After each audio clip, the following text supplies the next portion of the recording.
Hello dear friends, my name is Dr. Aisha. Today we will discuss here a very sensitive topic, age and infertility. उम्र और बांझपन इसका आपस में क्या ताल्लुक है। बहुत सारे पेशेंट्स हमें क्लिनिक्स में रब्ता करते हैं, हॉस्पिटल्स में रब्ता करते हैं और उनमें हम हमेशा जो है एज को हम हमेशा बताने की कोशिश करते हैं।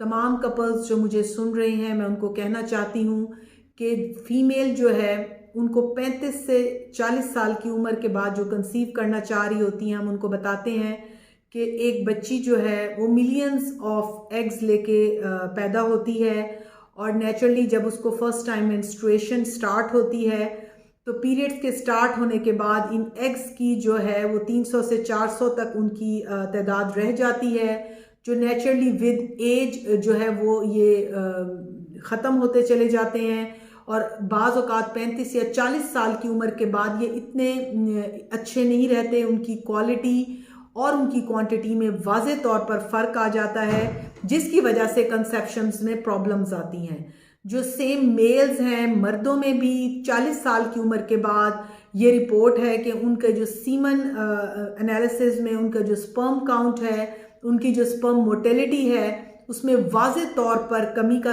जो है वो सामना होता है उनको, यानी कि स्पर्म मोटेलिटी है और स्पर्म कंसंट्रेशन वगैरह जो है उनमें तब्दीलियां आना शुरू हो जाती हैं जिसकी वजह से कंसेप्शन में प्रॉब्लम आती है।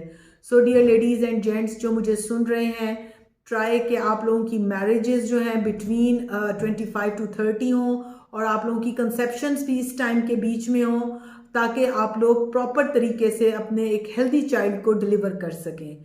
Thank you very much. Be blessed, be safe. Allah Hafiz.